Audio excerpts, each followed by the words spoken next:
တန်းရွက်သတိတယောက်နဲ့ဘဝကျဲ24နာရီလဲလိုက်မိတဲ့အခါဒီနေ့ပြောပြမယ့်ဇလန်းကတော့လူတိုင်းမမောတဲ့စီးစိမ်ဥစ္စာတွေရဲ့နောက်ွယ်ကကြောက်စရာကောင်းတဲ့ထောင်ချောက်တစ်ခုအကြောင်းမှာဇလန်းတွေကမင်းသားနာမည်ကထရမ်ပါထရမ်ကပီဇာပို့တဲ့ကောင်လေးပါပတ်စံမရှိအကျွေးဝိုင်းနေပြီးနေ့တိုင်းခောက်ဆွဲပြုတ်ပဲစားနေရတဲ့သူပေါ့တညမှာတော့သူဟာမျိုးရဲ့အချမ်းသာဆုံးရက်ကွက်ကကြီးကျယ်ခမ်းနားတဲ့စိုင်ကြီးတစ်ခုစီပီဇာသွားပို့ရတယ်အင်ရှင်ကတော့ဂျက်ဆိုတဲ့လူငယ်တထိတ်တယောက်ပါ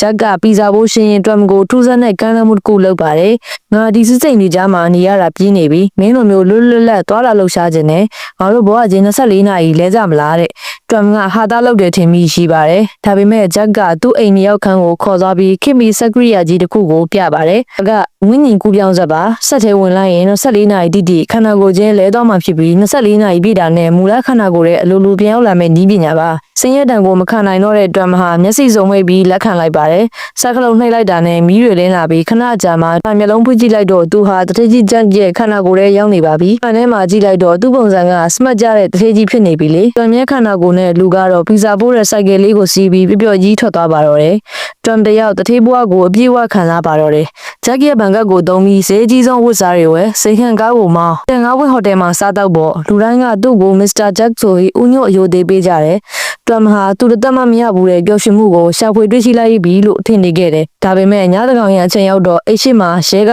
အုပ်အော်တန်တွေစုညံသွားပါတယ်။ထရမ်ပါဖြစ်မှမသိခင်မှာပဲရဲတွေကတကားကိုဖျက်ပြီးဝင်လာကြတယ်။ဂျက်လက်မြောက်လိုက်ခမည်းကိုလူသက်မှုနဲ့ဖမ်းမယ်။ထရမ်ကြောင်သွားတယ်နေပါဦးကျွန်တော်ဂျက်မဟုတ်ဘူးကျွန်တော်ထရမ်ပါဒါပေမဲ့ဘယ်သူမှမယုံပါဘူး။ရဲတွေကလက်ထိတ်ကပ်ပြီးဒီယိုတာရဲ့ဆွဲခေါ်သွားကြတယ်။အဲ့ဒီအချိန်မှာ TV သတင်းမှာ breaking news လာနေပါတယ်။နမဲကျော်တရေကြီးဂျက်ခါမင်းညကသူ့ရဲ့စီးပွားရေးကြိုင်ဘက်ရရဆက်ဆက်တက်ဖြတ်ခဲ့ကြောင်းတသိအထောက်ထားများခိုင်လုံစွာအတွေ့ရှိတွန်သဘောပေါက်လိုက်ပါပြီဂျက်ခါလွတ်လပ်လပ်နေခြင်းလို့ဘဝချင်းလဲခဲ့တာမဟုတ်ပါဘူးဒီနေ့ရဲတွေလာဖမ်းမဲ့အကြောင်းကိုကြိုသိနေလို့သူ့အစားထောင်ကြမဲ့တစားကန်တယောက်ကိုရှာနေခဲ့တာပါ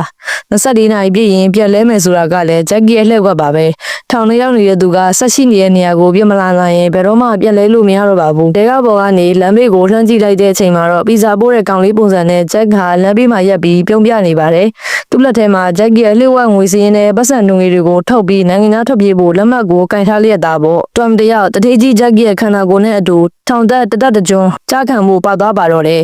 ဂျက်ကတော့တွမ်ရဲ့ခန္ဓာကိုယ်နဲ့လူတစ်ယောက်ဖြစ်ဘဝအသစ်ကိုစပါတော့မယ်